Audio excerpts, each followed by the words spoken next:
हिमाचल प्रदेश में कोविड-19 के 65 केसेस हुए हैं और इनमें से 24 केसेस एक्टिव है। 24 केसेस में एक हमारा HSC पंचरुखी पुलिस स्टेशन का और एक टांडा मेडिकल कॉलेज का डॉक्टर भी शामिल है। ये पहली बार हिमाचल प्रदेश में जो फ्रंट लाइन वॉरियर्स इन्फेक्ट हुए हैं।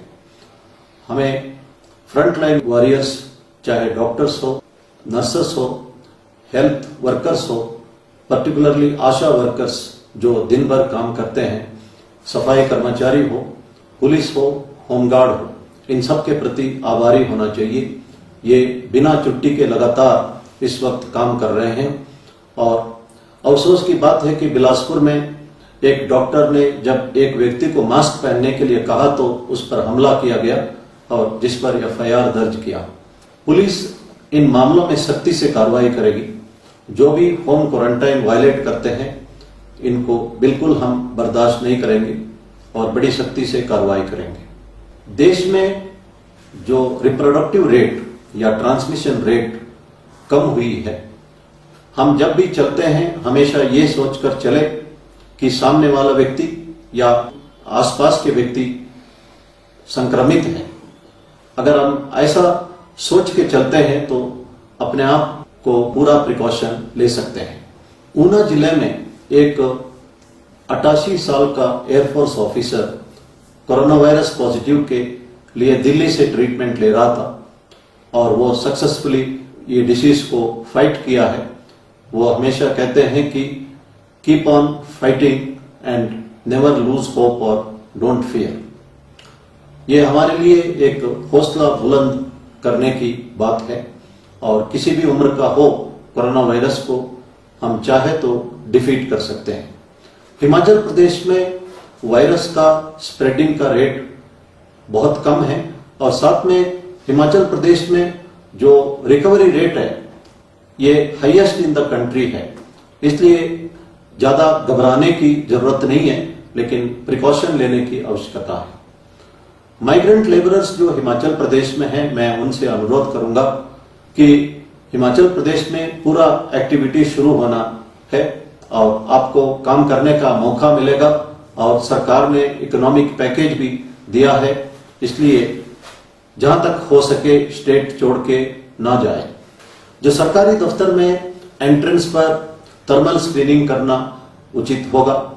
सरकारी दफ्तरों को डिसइंफेक्ट करना चाहिए और सरकारी दफ्तरों के अंदर मास्क पहनना चाहिए और सोशल डिस्टेंसिंग बनाए रखना चाहिए।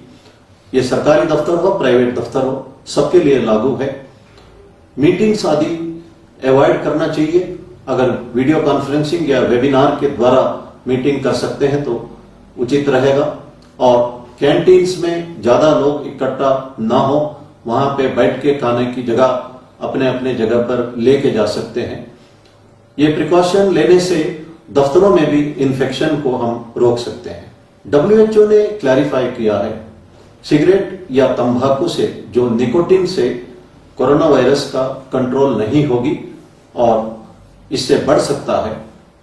WHO ने यह भी क्लैरिफाई किया है कि इस वक्त 7-8 जगह से अच्छी खबर वैक्सीन के बारे में आ रहा है। हो सकता है कुछ महीने में हमें वैक्सीन उपलब्ध हो जाए। भारतवर्ष में भी मेडिसिन के बारे में भी अच्छी खबर आ रही है, तो हो सकता है कि हमें जो ट्रीटमेंट के लिए मेडिसिन उपलब्ध हो जाए। इस आशा के साथ हमें इस कोविड-19 को फाइट करना चाहिए। जिन्हें मेंटल हेल्थ इश्यूज है, कंसल्टेशन की आवश्यकता है, नेशनल हेल्पलाइन नंबर है 08046110007। इस नंबर से आप कंसल्ट कर सकते हैं या चंबा केयर लाइन में भी आप फोन करके कंसल्ट कर सकते हैं। स्ट्रेस के बारे में, एंजाइटी के बारे में कुछ लोग कंसल्टेशन देना चाहते हैं। चंबा जिले के बरमौर तहसील में एक लड़का 3री क्लास में पढ़ता है और उसकी बहन 8वीं में पढ़ती है। ये दोनों भाई के बर्थडे के दिन CM रिलीफ फंड के लिए पिग्गी बैंक से 2100 रुपया डोनेट किया है। ये बहुत ही सराहनीय है। इससे हमको सीखना है और जहां तक हो सके CM रिलीफ फंड में डोनेट करना चाहिए। लेकिन इसके साथ साथ कुछ लोग चीटिंग भी कर रहे हैं। कोविड-19 के नाम पर पैसा इकट्ठा करके फ्रॉड भी करने वाले हैं। ऑनलाइन फ्रॉड भी इस वक्त बहुत बड़ा हुआ है। जो नॉलेज है इसको सही ढंग से इस्तेमाल कर सकते हैं, प्रोग्रामिंग कर सकते हैं या ऐप डेवलप कर सकते हैं, पैसा भी कमा सकते हैं, समाज का भला भी कर सकते हैं। हमारा एजुकेशन सिस्टम में डिफेक्टिव है। जो लोग अपना ज्ञान को अपना फायदे के लिए मिसयूज कर रहे हैं। इसीलिए भगवान साईं बाबा ने कहा कि knowledge is not the power, it is the character which is the power. जो ऑनलाइन फ्रॉडस्टर्स है इनमें से कमी है कैरेक्टर की।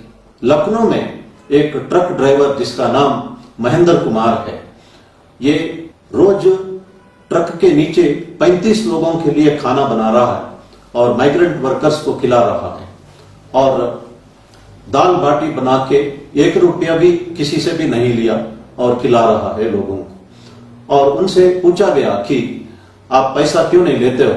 उसका जवाब था कि मेरा अंतरात्मा इस हालात में पैसा लेने के लिए नहीं मान रहा है। हिंदुस्तान में लाखों लोग हैं जिनका अंतरात्मा इस हालात में पैसा लेने के लिए मना कर रहा है और वे निस्वार्थ सेवा कर रहे हैं। एक इंस्टेंस को मैं इस वक्त बताना चाहता हूं। तमिलनाडु में कोयम्बतूर डिस्ट्रिक्ट में एक 82 साल की औरत है जिसका नाम कमला था।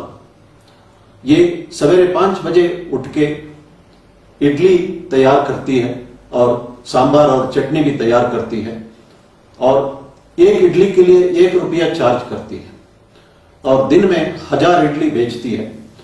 और किसी ने उनसे पूछा कि आप इडली का दाम 2 रुपया क्यों नहीं रखते? उस लेडी ने जवाब दिया है कि मैं मेरे कस्टमर्स में एक खुशी देखना चाहती हूं। अगर मैं 2 रुपया रखती हूं तो वो खुशी नहीं देख सकती हूं। मुझे तो 200 रुपया का कमाई हो रहा है और मैं इससे संतुष्ट हूं, लेकिन मैं ये भी चाहती हूं कि हो सके तो इडली का दाम 50 पैसा रखना चाहती हूं, लेकिन महंगाई बढ़ी है इसलिए 1 रुपया रखी हूं। कोरोना वायरस के दौरान इस लेडी को सामग्री इकट्ठा करने में दिक्कत हो रही थी। लोगों ने इस लेडी का मदद किया। ये लेडी कभी अपना बुढ़ापे के बारे में भी नहीं सोच रही है और पैसा इकट्ठा करने के बारे में भी नहीं सोच रही है। भगवान साईं बाबा ने कहा, the richest man in the world is one who is content. मैं ये कह सकता हूं कि दुनिया का सबसे अमीर औरत ये लेडी कमलातल है। इस तरह का बहुत सारे एग्जाम्पल्स हमको मिल सकता है। मैंने एक एग्जाम्पल दिया था कि साउथ अफ्रीका के केप टाउन में 2 गैंगस्टर्स आपस में लड़ रहे थे। उन्होंने डिसाइड किया कि कोविड-19 के इस संकट में हम लोगों का मदद करेंगे और दुश्मनी भूल जाएंगे। हमारे स्क्रिप्चर्स पुराण और महाभारत में भी इसका जिक्र है कि ऐसी हालत में दुश्मनों को भी मदद करना चाहिए। मैं महाभारत का एक इंस्टेंस का जिक्र करना चाहता हूं। जब महाभारत वार पूरा हुआ था, युद्ध के उपरांत रुक्मिणी ने भगवान कृष्ण से पूछा कि दानशूर कर्ण को आपने मारने में क्यों मदद की? भगवान कृष्ण जवाब देते हैं कि युद्ध भूमि में अभिमन्यु की मृत्यु हो रहा था। आखिरी क्षण में अभिमन्यु ने कर्ण से पानी मांगा था और वो पानी कर्ण के बगल में गड्ढे में उपलब्ध था, लेकिन फिर भी दुश्मनी की भावना की वजह से कर्ण ने अभिमन्यु को उस हालात में भी पानी नहीं दिया। इसलिए जब कर्ण का रथ का पहिया उसी गड्ढे में फंस गया तो मैं अर्जुन को कहा था कि यह सही वक्त है कर्ण को मारने के लिए, और कर्ण मारा गया। हमारे लिए यह मैसेज महाभारत देता है कि ऐसी हालात में दुश्मनों को भी हमें मदद करना चाहिए। और हिंदुस्तान के लोग इस वक्त निस्वार्थ सेवा कर रहे हैं। हिंदुस्तान के लोग जो है कभी भी, जैसे प्रधानमंत्री जी ने कहा, ना थकने वाले हैं, ना टूटने वाले हैं, ना हारने वाले हैं। धन्यवाद। जय हिंद।